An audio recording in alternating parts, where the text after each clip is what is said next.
ప్రఖ్యాతిగాంచిన GGH general hospital visit చేయడం జరిగింది. ఈ హాస్పిటల్ నాకు నేను చదువుకున్నప్పటి నుంచి నేను చూస్తూనే ఉన్నాను. అంతకు ముందు నుంచి కూడా తెలుసు అందరికీ. ఈ ఎక్కడ చిన్నప్పుడు ఒకసారి ఎక్స్కర్షన్ కూడా గుడివాడ నుంచి వచ్చాను జీజీహెచ్. సో అంత పేరున్న హాస్పిటల్ ఎంతోమంది, అలాగే జిఎంసీ కూడా గుంటూరు మెడికల్ కాలేజ్ కూడా ఎంతోమంది ప్రపంచ ప్రఖ్యాత డాక్టర్స్ని ప్రొడ్యూస్ చేశారు. వాళ్ళందరూ నాకు యూఎస్లో కూడా చాలామంది తెలుసు. అలాగే ఇక్కడ కూడా చాలామంది ఉన్నారు పెద్ద పెద్ద పెద్ద డాక్టర్స్. ఎంతమంది ప్రొడ్యూస్ చేసిన ఈ హాస్పిటల్ని దీన్ని సందర్శించడం చాలా గొప్ప విషయం. దీంట్లోకి ముఖ్యంగా నేను ఎందుకు వచ్చానంటే, గుడివాడ కూడా మా గుడివాడ హాస్పిటల్ డెవలప్ చేయాలి. ఆల్రెడీ జిల్లా హాస్పిటల్లో శాంక్షన్ అయింది. దానికి కావాల్సిన ఫెసిలిటీస్ ఏముంటాయి, ఎలా ఉంటుంది, మనకి ఇక్కడ ఎలా నడుస్తుంది అనే దాని మీద ట్రై చేస్తానికి ఒకసారి మనకున్నాం, చూద్దాం మొత్తం అంతా అని చెప్పి స్టడీ చేయడానికి వచ్చాము. చాలా అద్భుతంగా ఉన్నాయి. అయితే ఇంకా కరెక్ట్గా చెప్పాలంటే ఈ నార్కో సెంటర్ సందర్శించడం ఇంకా మంచి అనుభూతి కనపడుతుంది. ఏంటంటే ఎంత వరల్డ్ క్లాస్ ఎక్విప్మెంట్ ఉంది. ఆల్మోస్ట్ మీకు ఇక్కడికి వచ్చింది వచ్చే పేషెంట్ ఇది లేదు అనే బాధ లేకుండా ప్రైవేట్ హాస్పిటల్ కంటే చాలా నీట్గా మెయింటైన్ చేస్తుంది. అందరికీ నమస్కారం. ఈరోజు సోదరులు రాము గారు మరి గుంటూరు వచ్చి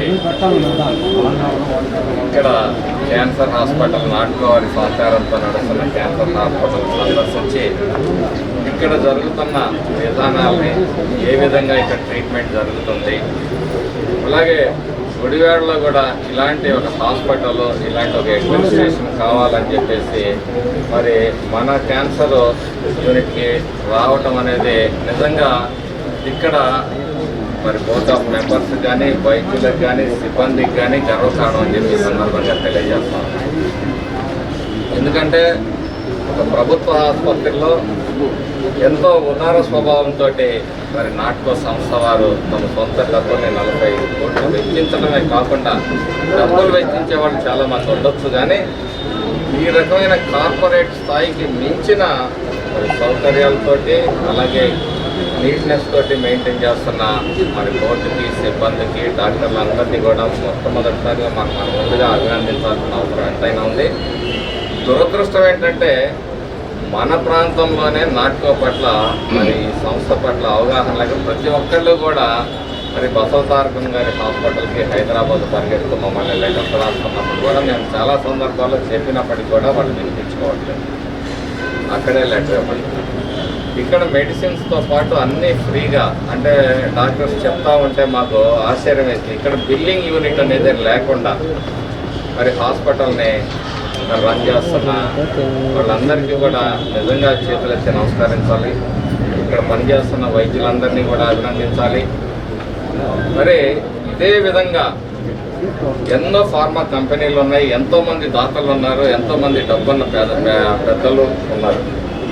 వాళ్ళు కూడా వచ్చి ముందుకు వచ్చి ఒక్కొక్కళ్ళు ఒక్కొక్క విభాగాన్ని ఏర్పాటు చేస్తే మరి ప్రజల సమస్యలు తీర్చిన వాళ్ళు అవుతారు. ఎవరైతే మనము జనరల్గా ఉంటాం దేవుడు అని, దేవుడు అంటే ఎవరు? మనల్ని కాపాడేవాడు దేవుడు. ఈరోజు నాటక సంస్థ కూడా అనేక మంది రోగులకి దైవంగా నిలిచింది.